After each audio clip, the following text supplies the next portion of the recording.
Hello everyone, welcome to my channel. আর আজকে আমি যে বিপিএসসি টপিকটি ডিসকাস করবো পেপার টু ইংলিশের, সেটি হচ্ছে উইলিয়াম শেক্সপিয়ারের লেখা in old age black was not counted fair, এই সনেটটি, সনেট নাম্বার 127। তো সনেটের ডিসকাশনটা শুরু করার আগে বা সনেটের সামারিটা বলার আগে আমি জাস্ট বেসিক কিছু ডিটেলস দিয়ে দিচ্ছি উইলিয়াম শেক্সপিয়ার সম্পর্কে শর্টে। উইলিয়াম শেক্সপিয়ার একজন ইংলিশ এলিজাবেথান পোয়েট ছিলেন এবং তিনি গ্রেটেস্ট রাইটার ছিলেন ইংলিশ ল্যাঙ্গুয়েজের। তাকে বার্ড অফ অ্যাভেনও বলা হয়। এবং যেহেতু আমরা আজকে সনেটে ফোকাস করছি, তাই জন্য সনেটের যে পাবলিকেশন ইয়ার বা কাকে ডেডিকেট করেছিল সেইগুলো নিয়ে বলবো। তো যে এই যে সনেট, এই সনেটার যে প্রাইমারি সোর্স সেটা হচ্ছে শেক্সপিয়ার সনেট, যেটা পাবলিশড হয়েছিল 1609-এ। এবং এই সনেটের মধ্যে 154টি বা 154 সনেটস রয়েছে টোটাল। তো এই যে সনেটস, এর মধ্যে যে 126 সনেট সেটা অ্যাড্রেস করেছে একজন ইয়ং ম্যানকে, এবং যে লাস্ট 28 সনেট সেটা রিফার করেছে টু আ ওয়ামেন বা একটি ডার্ক লেডিকে। তো এই যে সনেটটি লিখেছিলেন শেক্সপিয়ার, এটি তিনি ডেডিকেট করেছিলেন মিস্টার, মানে এটাতে অনেক ভিউ, মানে অনেকেও অনেক রকম ভিউ দিয়েছে এই যে ডেডিকেশন নিয়ে। কেউ বলেছে যে এটি ডেডিকেট করা হয়েছে মিস্টার ডাব্লিউ.এইচকে, বা আবার কেউ বলে H.W.কে। তো এই যে কে আছে এটা দুজন। তো প্রথমেই হচ্ছে যে উইলিয়াম হার্বার্ট, অনেকে বলে যে উইলিয়াম হার্বার্টকে ডেডিকেট করেছিলেন, যিনি ছিলেন আর্ল অফ পেমব্রক। এবং আবার অনেক অনেক মতভেদ আছে যে এটা Henry Wriothesley the earl of সাউথহ্যাম্পটনকেও ডেডিকেট করা হয়েছে। তো এই যে উইলিয়াম হার্বার্ট, এই আর্ল অফ পেমব্রক, এর মানে একে আমরা কি মিস্টার ডব্লিউ.এইচ বলে জানি। আর এই যে ফার্স্ট ফোলিওতে যে 1623-তে পাবলিশড হয়েছিল, সেটাতে উইলিয়াম হার্বার্টকে ডেডিকেট করা হয়েছে। এবং Henry Wriothesley the earl of Southampton, তাকে শেক্সপিয়ারের যে poem Venus and Adonis, the rape of Lucrece, এইগুলো ডেডিকেট করা হয়েছে। তো যে সনেটের ক্যারেক্টার আমি বলে দিলাম, সেখানে দুজন মেন ক্যারেক্টার মেনশন আছে শেক্সপিয়ারের সনেটে। একটা হচ্ছে দ্য ফেয়ার ইউথ এবং দ্য ডার্ক লেডি। তো 1 থেকে যে 126 এই সনেটে ফেয়ার ইউথকে বা একজন ইয়ং ম্যানকে ডেডিকেট করেছেন, এবং যে 127 থেকে যে সনেটগুলো আছে সেটা ডার্ক লেডিকে ডেডিকেট করেছেন। আবার অনেকেও বলে যে এই যে ডার্ক লেডি, সে হচ্ছেন মেরিফিটন, তাকে আইডেন্টিফাই করা হয় মেরিফিটন হিসাবে।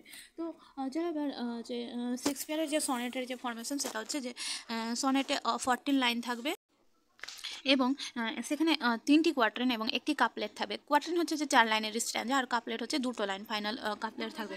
এবং এর যে রাইম স্কিম হচ্ছে AB AB CD CD EF EF GG. আর এখানে যে যে লাস্ট কোয়ার্টারেন এবং কাপলেটের মধ্যে একটা যে জেনারেল মানে লাস্ট কাপলেটে কী করে শেক্সপিয়ার, একটা জেনারেল ট্রুথ বা একটা টার্ন দেখতে পাই আমরা তার কাপলেটে, এবং সেটাকেই আমরা বলি ভোল্টা বা সেজিউরা। ডিসকাশনটা সেটা শুরু করি।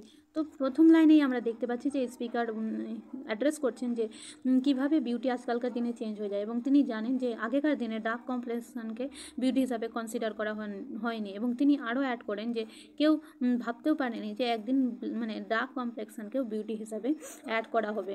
তো কিন্তু এখন কি হচ্ছে যে মানুষের যে ধারণা সেটা চেঞ্জ হয়ে গেছে এবং ব্ল্যাক হয়ে গেছে বেশি বেশি করে পপুলার।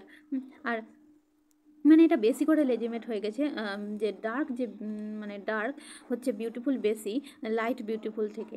আর সেকেন্ড কোয়ার্টারে আমরা দেখতে পাচ্ছি যে স্পিকার অ্যাজার্ট করেছে আমাদের কাছে একটা opinion regard to the cosmetics. আর তিনি ইরিটেট হয়ে যাচ্ছেন এই সমস্ত ফ্যাক্টের দ্বারা যে এখনকার দিনে যে কোনো ওমেন নিজেকে সুন্দর করে তুলতে পারে বা তার যে অ্যাপিয়ারেন্স সেটাকে এনহ্যান্স করতে পারে কসমেটিক প্রোডাক্ট ইউজ করে। এবং তিনি তাদের প্রতি আনন্যাচারাল ফিল করেন, এবং যে ওমেনরা ট্রাই করে নিজেদেরকে চেঞ্জ করতে, নেচারের যে পাওয়ার তাকে চেঞ্জ করতে এই কসমেটিক বিউটির দ্বারা, তিনি বলেন যে এই যে ওমেন যারা এইভাবে কসমেটিক প্রোডাক্ট ইউজ করে নিজেদের চেঞ্জ করে, তারা যে অ্যাকচুয়াল বিউটি সেটাকে ডিভ্যালু করে।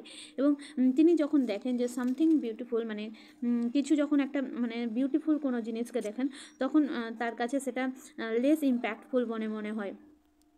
মানে এবং মানে যেটা যখন তিনি দেখেন যে কেউ প্রোডাক্ট ইউজ করে বিউটিফুল লাগার চেষ্টা করেছেন, তখন সেটাকে তিনি লেস ইম্প্যাক্টফুল মনে করেন, কারণ তিনি বিশ্বাস করেন যে ট্রু বিউটি সেটাই যেটা নেচার কাউকে দিয়েছে, যেটা একজন ওমেনের উপরে বেস্ট আউট করা হয়েছে।